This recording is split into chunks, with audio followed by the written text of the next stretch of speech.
कि केवल वित्त के द्वारा और बाहरी पदार्थों के द्वारा व्यक्ति अमृतत्व को प्राप्त नहीं कर सकता है। अमृतत्व की यात्रा के लिए व्यक्ति को निश्चित रूप से त्यागे नैके अमृतत्वम आनशुः, जो उपनिषद का वाक्य प्रातः काल कहा था, उसे निश्चित रूप से मानना ही पड़ेगा। विनोद में अभी मार्ग में मैं माता जी से कह रहा था कि त्याग की महिमा तो है। एक आदमी के पास जेब में बहुत पैसे हैं, लेकिन जेब में जब तक पैसे रहते हैं तब तक उसका कुछ लाभ नहीं मिलता है। जब जेब का पैसा दुकान पर जाता है, सुपरमार्केट में जाता है, कोई वस्तु आप खरीदते हैं, तो उस समय जब आप खरीदते हैं तो पैसे को निकालना तो पड़ता है। पदार्थ को लेने के लिए जेब खाली करनी पड़ती है और गरीबों की सेवा करने के लिए भी जेब खाली करनी पड़ती है। और जब ये जेब खाली होती है तभी तो त्याग होता है। एक ओर संसार के पदार्थ मिलते हैं और दूसरी ओर सेवा के द्वारा परमेश्वर का पद प्राप्त होता है, लेकिन होता तभी है जब जेब खाली हो। यानी त्याग के रास्ते पर व्यक्ति को चलने का थोड़ा अभ्यास करना पड़ता है। त्यागे नैके अमृतत्व आनशुः, उस अमृत तत्व को प्राप्त किया जाता है। न प्रजया न धने न, केवल बहुत बड़े परिवार के विस्तार से। और इतनी बात ही नहीं, हम लोगों को भी बहुत ये कहा गया कि केवल प्रवचन करने के द्वारा अमृत तत्व नहीं मिलेगा। नायम आत्मा प्रवचनेन लभ्यः न मेधया न बहुना श्रुतेन। कोई व्यक्ति कहे कि मैं बहुत बुद्धिमान हूं और अपनी बुद्धि के द्वारा वो आत्मदर्शन कर लेगा, तो बुद्धि का अहंकार है, और जहां अहंकार है वहां आत्मदर्शन है नहीं। कोई बहुत अच्छा कहे कि मैं बहुत अच्छा प्रवचन कर लेता हूं, तो प्रवचन के द्वारा भी आत्मदर्शन नहीं है।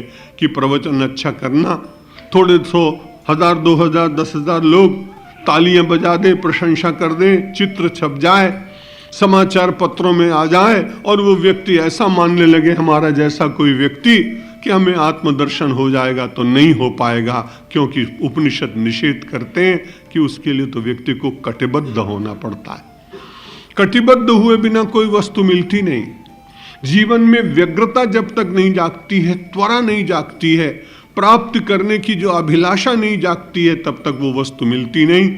आपने अपने परिवारों में छोटे छोटे बालकों को देखा होगा, जब जनवरी फरवरी मार्च का महीना आता है, आप उन्हें बार बार कहते हैं कि बच्चे सो जाओ, रात बहुत हो गई, लेकिन वो रात को 2 बजे तक पढ़ते हैं। क्यों? उनकी आकांक्षा है कि मैं प्रथम श्रेणी में उत्तीर्ण हूं। एक बालक श्रम करके 1 वर्ष की परीक्षा में उत्तीर्ण होने के लिए अपनी निद्रा का परित्याग करता है, अपने सुखों का परित्याग करता है। हम सब लोग अमृतत्व जैसे ज्ञान को प्राप्त करने के लिए, आत्मैक्य बोध को प्राप्त करने के लिए यदि अपने जीवन में कुछ त्याग न कर सकें और केवल वार्ता के द्वारा उसे प्राप्त करना चाहिए, संभव न होगा। इसलिए उसे रचनात्मक जीवन में कहीं प्रतिष्ठित करने का प्रयत्न करना पड़ता है।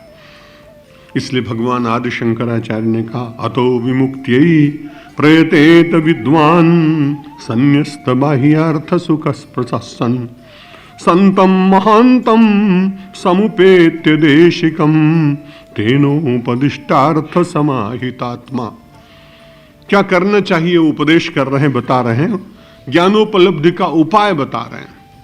अतः इसलिए विमुक्त्यै, विमुक्ति को प्राप्त करने के लिए, बंधन के जो स्वरूप हैं उनकी विस्मृति के लिए, उनके तिरोधान के लिए, उन्हें समाप्त करने के लिए व्यक्ति को प्रयत्न करना चाहिए। और जो ऐसा प्रयत्न करता है उसको भगवान आदि शंकराचार्य सामान्य नहीं मानते हैं। कल उन्होंने कहा जो ये प्रयत्न नहीं करता वो मूढ़धी है, और आज के श्लोक में कह रहे हैं जो ऐसा प्रयत्न करता है वो विद्वान। विद्वान का अर्थ ही होता है जो आत्मा और अनात्मा के बीच में भेद उपस्थित कर सके, विवेक जिसका जग जाए, शाश्वत और अशाश्वत के संबंध में जिसकी तीव्र बुद्धि उसे निर्णय करने का बल प्रदान कर दे, वही वास्तव में विद्वान होता है। शास्त्रों के द्वारा तो शब्द का ज्ञान हो सकता है, भाषा का ज्ञान हो सकता है, व्याकरण का ज्ञान हो सकता है, वैदुष्य हो सकता है, काव्य आ सकता है, लेखन आ सकता है, लेकिन विद्वत्ता की सार्थकता तो निश्चित रूप से आत्मज्ञान में ही इस देश के ऋषियों ने मानी।